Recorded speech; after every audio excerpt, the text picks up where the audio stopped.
നമസ്കാരം, എല്ലാവർക്കും എൻ്റെ ചാനലിലേക്ക് സ്വാഗതം.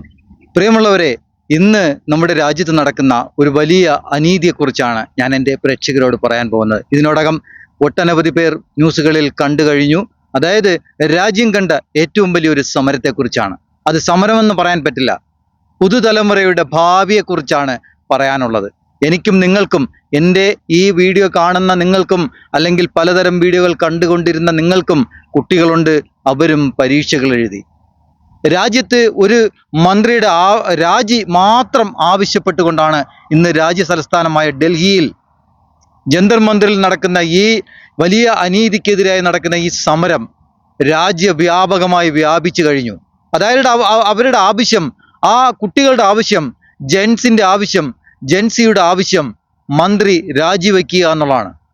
അതായത് പല പ്രതീക്ഷകൾ മുൻനിർത്തിക്കൊണ്ട് അവർ പലതും മനക്കോട്ടകൾ കെട്ടിക്കൊണ്ട് മാതാപിതാക്കളുടെ കഷ്ടപ്പാടുകളും ദുഃഖങ്ങളും ദുരിതങ്ങൾക്കും ഒരു അറുതി വരുത്തണം എന്ന് മനസ്സിൽ പ്രതീക്ഷകൾ വെച്ച് മനക്കോട്ടകൾ കെട്ടി പരീക്ഷ എഴുതിയപ്പോൾ അതിനെ നിസ്സാരമായി തൂക്കി വിറ്റിരിക്കുന്നു രാജ്യത്തിൻ്റെ വിദ്യാഭ്യാസ മന്ത്രി ധർമ്മേന്ദ്ര പ്രധാൻ.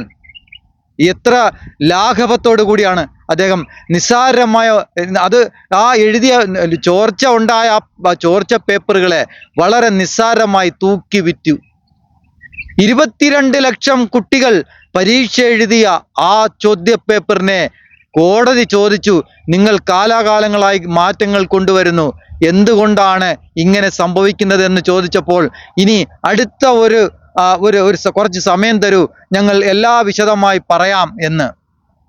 എത്ര ലാഘവത്തോടു കൂടിയാണ് സർക്കാരിന് വേണ്ടി അഡ്വക്കേറ്റ് അവിടെ വാദിച്ചത്. കോടതി ചോദിച്ച ചോദ്യങ്ങൾക്ക് മറുപടിയില്ല, സമയം തരൂ, ഞങ്ങൾ ഇതിന് മറുപടി തരാം എന്നാണ്. അപ്പോൾ ഇതിനിടയിൽ മരണപ്പെട്ട കുറേ കുട്ടികൾ, ആ കുടുംബത്തിനെ എങ്ങനെ സമാധാനിപ്പിക്കും? നമ്മുടെ മാതൃഭൂമി ചാനലിൽ ഒരു BJPയുടെ അനുഭാവി അല്ലെങ്കിൽ സഹയാത്രികൻ അദ്ദേഹം വന്നിരുന്നു പറയുന്നു, മന്ത്രി രാജിവെച്ചാൽ ഈ മരണപ്പെട്ടു പോയ കുട്ടികൾ തിരിച്ചു വരുമോ എന്നാണ്. അതെ, വരും.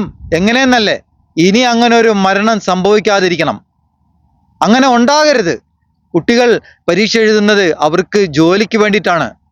എന്തുകൊണ്ടാണ് 2014 ഇലക്ഷന് ജയിക്കുന്നതിന് മുമ്പ് നമ്മുടെ രാജ്യത്തിൻ്റെ പ്രധാനമന്ത്രി, പ്രിയപ്പെട്ട പ്രധാനമന്ത്രി പറഞ്ഞു, വർഷം തോറും ഞാൻ ലക്ഷക്കണക്കിന് കുട്ടികൾക്ക് തൊഴിൽ രഹിതരായ വിദ്യാസമ്പന്നരായവർക്ക് തൊഴിൽ നൽകാം എന്ന്?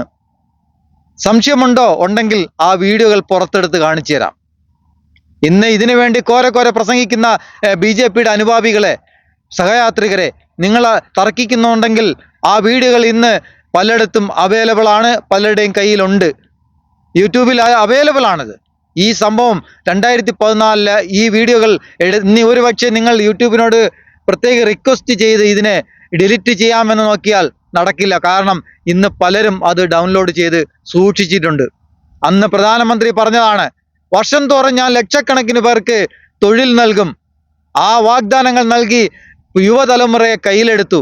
ഇന്ന് അതേ യുവതലമുറ ആത്മഹത്യ ചെയ്യുന്നു, പ്രധാനമന്ത്രി ഒന്നും മിണ്ടുന്നില്ല. പക്ഷേ ഇന്നലെ രാത്രി സംഭവിച്ചത് അതല്ല. ഈ സമരം ഡൽഹി തുടങ്ങിയിട്ട് ഏകദേശം 1.5 മാസത്തോളം അടുക്കാൻ പോകുന്നു. അപ്പോഴാണ് ഇന്നലെ രാത്രിയിൽ നമ്മുടെ രാജ്യത്തിൻ്റെ പ്രധാനമന്ത്രി പെട്ടെന്നൊരു ഒരു ഒരു ഒരു ഒരു അശരീരി പോലെ അദ്ദേഹം ഒരു വീഡിയോ കോളിൽ കൂടി, അതായത് വീഡിയോ കോൺഫറൻസിൽ കൂടി ആ സമരക്കാരോട് പറയുന്നു, സമരക്കാരോട് വാഗ്ദാനം നൽകുന്നു, ഇതിന് ചർച്ചയാകാം. ഇത്രയും ദിവസം പലരും ചോദിച്ചു, രാജ്യത്തിൻ്റെ പ്രതിപക്ഷം എവിടെ? രാജ്യത്തെ ഒരു പ്രതിപക്ഷ നേതാവ് ഉണ്ടായിരുന്നല്ലോ, പ്രതിപക്ഷ പാർട്ടികൾ ഉണ്ടായിരുന്നല്ലോ, എവിടെ എന്ന് പലരും പലകുറി ചോദിച്ചു. എന്തുകൊണ്ടാണ്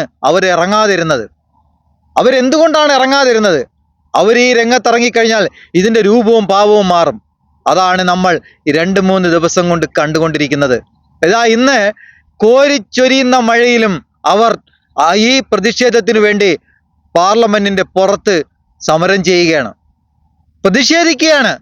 രാജ്യത്തിൻ്റെ പ്രതിപക്ഷ നേതാവിനെ വലിച്ചഴിച്ചു കൊണ്ടുപോകണം. ഒരിക്കലും രാജ്യത്ത് കണ്ടിട്ടില്ലാത്ത വിധം പ്രതിഷേധം ആളിപ്പടരുന്നു. രാഹുൽ ഗാന്ധിയും പ്രിയങ്ക ഗാന്ധിയും നമ്മുടെ സംസ്ഥാനത്തിൻ്റെ മുഖ്യമന്ത്രിയും അതുപോലുള്ള മറ്റ് നേതാക്കളും ഈ സമരപ്പന്തലിലേക്ക് കടന്നു ചെന്നപ്പോൾ അതിൻ്റെ രൂപവും ഭാവവും മാറി. പ്രതിഷേധം ആളിപ്പടർന്നു. ഡൽഹി മുഴുവനും വ്യാപിപ്പിച്ചു. ഇപ്പോഴാ ഇന്ത്യ മുഴുവനും.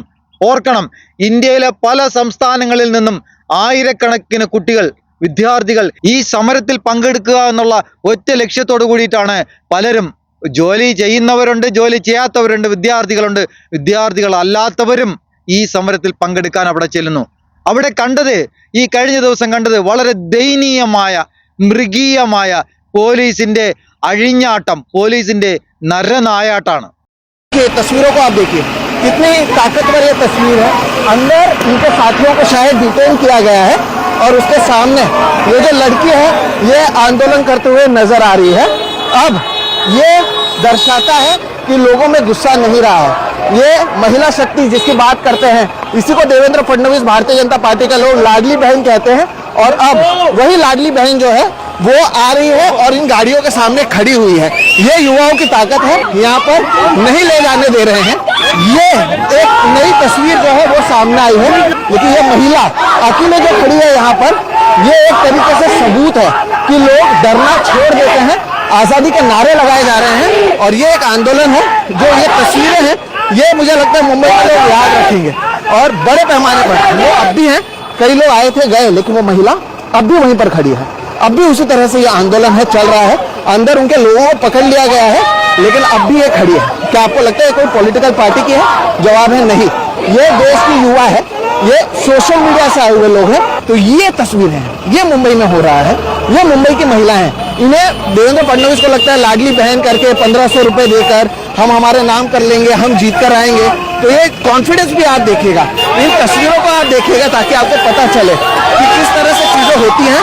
और लोग जो हैं एक एक करके आ रहे हैं, गाड़ी के सामने खड़े हो गए हैं। तो ये सच्चाई है, वो तो आप देखिएगा। इन्हीं तस्वीरों से आप समझ सकते हैं कि ये जो आंदोलन है वो किस तरह से हो रहा है। और you were the one to stop. Why did you think of stopping it? Why not? What they are doing, I understand their job, but वो रिस्पॉन्सिबली अपना काम नहीं कर रहे हैं। अगर वो रिस्पॉन्सिबल नहीं होंगे तो हम रिस्पॉन्सिबिलिटी लेंगे अपने सिटीजन्स की। इसलिए मैंने रोका। मैं वहाँ से चल रही थी, तब तक मुझे कॉर्नर करेंगे, ट्रैफिक में आगे नहीं जा पाएंगे। मैं यहाँ खड़ी रहूंगी, ट्रैफिक होगा तो उनको कुछ तो करना ही पड़ेगा ना। And everybody, I stopped by myself and look at this now. 2 minutes and look at this. What are your demands? What do you think should happen now? जो उन्होंने स्टूडेंट्स के, see I am not a student, my father is not a farmer, I am not a farmer, Dalit नहीं हूँ, OBC नहीं हूँ, but इन्होंने जो students के साथ किया है परसों, दैट इज रॉन्ग। बिकॉज वो डर गए, तो now they have to show up what they did, they have to show up, they have to own. Dharmendra Pradhan ने आज ही सुबह ट्वीट किया कि Rahul Gandhi is responsible and हम स्टूडेंट्स को अकाउंटेबिलिटी जस्टिस देना चाहते हैं। आओ दो, हम मांग रहे हैं। We cannot go there, but he can move freely. He is a free citizen. He can move. आइए, रेजिग्नेशन दीजिए। नहीं है तो आप जंतर मंतर जाके स्टूडेंट से बात करिए और उन्हें समझाइए कि क्यों हुआ, कैसे हुआ। All the people is what. Police അവിടെ നരനായാട്ട് നടത്തുന്നതാണ് നമ്മൾ കണ്ടത്. കണ്ടില്ലേ, എത്ര കുട്ടികളെയാണ് റോഡിലിട്ട് അടിച്ച് ഇല്ലായ്മ ചെയ്യാണ്. പെൺകുട്ടികളാണെന്ന് പോലും നോക്കാതെ, പെൺകുട്ടികളാണ് ഈ സമരത്തിലുള്ളതെന്നും പോലും നോക്കാതെ, ഗുണ്ടകളെപ്പോലെ, അതായത് പോലീസിലല്ലാത്ത കുറെ പാർട്ടി പ്രവർത്തകർ, യൂണിഫോമിൽ ഇല്ലാത്ത കുറെ പാർട്ടി പ്രവർത്തകർ ഇറങ്ങി ഈ സമരക്കാരെ ഒതുക്കാൻ ശ്രമിച്ചു. എന്നിട്ട് നമ്മുടെ നാട്ടിലെ, നിർഭാഗ്യവശാൽ നമ്മുടെ നാട്ടിലെ ചാനൽ ചർച്ചയിൽ വന്നിരുന്ന് ഒരു ഉളുപ്പുമില്ലാതെ പോലീസുകാരെ ആക്രമിച്ചാൽ അവർ തിരിച്ചാക്രമിക്കും പോലും. ഒരു അഡ്വക്കേറ്റായ ഒരു വയസ്സായ ഒരു കിളവനുണ്ടല്ലോ, അയാൾ ഈ ചാനലുകളിൽ വന്നിരുന്ന് എന്ത് അഹങ്കാരത്തോടു കൂടിയിട്ടാണ് ചാനൽ ചർച്ചകളിൽ വന്നിരിക്കുന്നത്. ഇതിന് റീച്ച് കിട്ടുമെന്നുള്ള ഒറ്റ ഉദ്ദേശത്തോടു കൂടിയിട്ടാണോ ഈ മനുഷ്യനെ കൊണ്ടുവന്നിരുത്തി വായി തോന്നുന്നതെല്ലാം വിളിച്ചു പറയുന്നത്? നമ്മുടെ ശ്യാം പ്രസാദ, അയാൾ വന്നിരുന്ന് പറയുന്നത് എന്താ? ഞാൻ പറഞ്ഞാൽ ഈ മരിച്ചുപോയ കുട്ടികളെല്ലാം തിരിച്ചു വരുമോ? ഈ മന്ത്രി രാജിവെച്ചാൽ ഈ കുട്ടികളെല്ലാം തിരിച്ചു വരുമോ എന്നൊക്കെ. എത്ര ലാഘവത്തോടു കൂടിയിട്ടാണ് അദ്ദേഹം ഈ വാർത്തകൾ പറയുന്നത്. രാഹുൽ ഗാന്ധി, രാജ്യത്തിന്റെ പ്രതിപക്ഷ നേതാവ് രാഹുൽ ഗാന്ധി ഇറങ്ങിത്തിരിച്ചപ്പോൾ ഈ സമരത്തിന്, അതായത് ഒരു 1.5 മാസം അടുക്കാൻ പോകുന്ന 45 ദിവസം അടുക്കാൻ പോകുന്ന ഈ സമരത്തിന്റെ ഭാവവും രൂപവും മാറി. ഈ മന്ത്രിയുടെ രാജിയെ കുറഞ്ഞ് യാതൊരു ചർച്ചയുമില്ല എന്ന് 4-5 ദിവസത്തെ ലോക്സഭയിലാവട്ടെ പാർലമെന്റിലാകട്ടെ നിരന്തരം പ്രതിപക്ഷം ഉന്നയിച്ചുകൊണ്ടേയിരിക്കുന്നു. ഒരു ചർച്ചയ്ക്കും തയ്യാറാകുന്നില്ല. ആലോചിക്കണം, ഭരണപക്ഷം ഈ സമരം വളരെ രസകരമായ ഒരു കാര്യം, ഭരണപക്ഷം മുറവിളി കൂട്ടുന്നു, നെഞ്ചത്തടിച്ചും നിലവിളിച്ചും കൊണ്ട് പറയുന്നു, ഞങ്ങൾ ചർച്ചയ്ക്ക് തയ്യാറാണ്, ഞങ്ങൾ ചർച്ചയ്ക്ക് തയ്യാറാണ്, നിങ്ങൾ വരൂ നമുക്ക് ചർച്ച ചെയ്യാം. എനിക്ക് ചോദിക്കേണ്ട ഒരു കാര്യമുണ്ട്. 2011, 2012 കാലഘട്ടങ്ങളിൽ ഒരു മനുഷ്യൻ, അതായത് ഗാന്ധിയൻ, തികഞ്ഞ ഗാന്ധിയൻ എന്ന് പറയുന്ന, ഗാന്ധിയൻ എന്ന് വിശേഷിപ്പിക്കുന്ന ഒരു വ്യക്തി അണ്ണാ ഹസാരെ, പുള്ളിക്കാരൻ എവിടെയാണ് ഇപ്പോ? രാജ്യത്ത് നടക്കുന്ന ഈ യുവജനങ്ങളുടെ ഈ കണ്ണീര് അദ്ദേഹം കാണുന്നില്ലേ? ഈ കാട്ടിക്കൂട്ടുന്ന കോപ്രായങ്ങൾ കാണുന്നില്ലേ? നിങ്ങൾ എവിടെ നിന്നാണ് നിങ്ങൾ സ്വാതന്ത്ര്യം നേടിയത്? ആർക്ക് വേണ്ടിയിട്ടാണ് നിങ്ങൾ സ്വാതന്ത്ര്യം നേടിയത്? യുവാക്കൾക്ക് വേണ്ടിയിട്ടാണോ അതോ പടുംകിളവന്മാർക്ക് വേണ്ടിയിട്ടാണോ സ്വാതന്ത്ര്യം നേടിയത്? വരും തലമുറ ജീവിക്കുന്നതിന് വേണ്ടിയിട്ടല്ലേ ഇന്ത്യയിൽ സ്വാതന്ത്ര്യം നേടിയത്? ആ സ്വാതന്ത്ര്യം എവിടെ? ഈ അണ്ണാ ഹസാരെ എന്ന് പറയുന്ന നമ്മുടെ രാജ്യത്തിൻ്റെ രാഷ്ട്രപിതാവായ അനുയായി എവിടെ? അദ്ദേഹം ഒരു സർക്കാരിനെ താഴെ ഇറക്കുന്നതിന് വേണ്ടിയിട്ടാണ്, അതായത് അന്യായവും അക്രമവും അഴിമതിയും തുടച്ചു നീക്കണമെന്ന് ഒറ്റ ലക്ഷ്യത്തോടു കൂടി പ്രതിജ്ഞ എടുത്തുകൊണ്ടാണ് അദ്ദേഹം ഡൽഹിയുടെ തലസ്ഥാനത്ത് ഒരു സർക്കാരിനെ താഴെ ഇറക്കാൻ. അപ്പോ ആ സർക്കാരിനെ താഴെ ഇറക്കി മറ്റൊരു സർക്കാരിനെ കൊണ്ടുവരാൻ താങ്കൾ എന്ത് മാനദണ്ഡമാണ് ഉപയോഗിച്ചത്? ഈ മാനദണ്ഡമാണെങ്കിൽ ഇപ്പോൾ നിങ്ങൾ എവിടെ? ആരോഗ്യം നിങ്ങളെ അനുവദിക്കുന്നില്ലേ? നിങ്ങളുടെ അനുയായികളുണ്ടല്ലോ, അവരെവിടെ? തികഞ്ഞ ഗാന്ധിയന്മാർ എവിടെ? നിങ്ങൾ എന്തുകൊണ്ടാണ് ഈ കുട്ടികൾക്ക് സ്വാതന്ത്ര്യം നേടിത്തന്ന ഗാന്ധിയന്റെ അനുയായികൾ എന്തുകൊണ്ട് ഈ കുട്ടികളുടെ പിന്നാലെ നിങ്ങൾ പോകുന്നില്ല? CJP എന്ന് പറയുന്ന പാർട്ടിയെ നാം പിന്തുണയ്ക്കുന്നില്ല. പക്ഷേ ഇന്ന് രാജ്യം കണ്ടുകൊണ്ടിരിക്കുന്നത് അവർ വലിയ ശക്തി പ്രാപിക്കുന്നതാണ്. അവരെ അടിച്ചൊതുക്കാൻ നമ്മുടെ രാജ്യത്തിൻ്റെ ഭരണപക്ഷം തുണിഞ്ഞിറങ്ങിയപ്പോൾ അവർ പൂർവാധികം ശക്തിയോടെ, അതായത് സർവ്വതും കരണ്ട് തിന്നുന്ന പാറ്റകളായി മാറുന്നു. ആയിരക്കണക്കിന് ലക്ഷക്കണക്കിന് യുവാക്കൾ ഇന്ന് രാജ്യത്ത്. ആ കുട്ടികളുടെ ഭാവിയെ തുലാസിലാക്കിക്കൊണ്ടാണ് ഇന്ന് രാജ്യത്തിൻ്റെ ഭരണപക്ഷം മുന്നോട്ട് പോകുന്നത്. നിർഭാഗ്യവശാൽ ചർച്ചയ്ക്ക് വിളിച്ചു, ചർച്ചകൾ നടന്നു, പല ഉപാധികൾ അവർ മുന്നോട്ട് വെച്ചു. ആ ഉപാധികൾ പിന്നെ കണ്ടറിയാം. പക്ഷേ അവർക്ക് ഒറ്റ ലക്ഷ്യം മാത്രമേ ഉള്ളൂ, ധർമ്മേന്ദ്ര പ്രധാൻ എന്ന് പറയുന്ന വിദ്യാഭ്യാസ മന്ത്രിയുടെ രാജിയാണ്. ആ രാജി കുറഞ്ഞൊന്നും അവർ ആശിക്കുന്നില്ല, അവർ ആഗ്രഹിക്കുന്നില്ല. രാജ്യത്തിൻ്റെ പ്രതിപക്ഷ നേതാവും അത് തന്നെയാണ്, രാജ്യത്തിൻ്റെ പല നേതാക്കളും അത് തന്നെയാണ് ആഗ്രഹിക്കുന്നത്.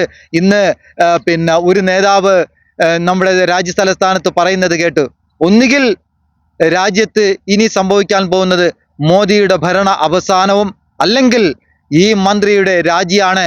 ഇതിൽ കുറഞ്ഞ് ഒന്നും സമരക്കാർ ചിന്തിക്കുന്നില്ല, അതിന് ആരും വഴിപ്പെടില്ല.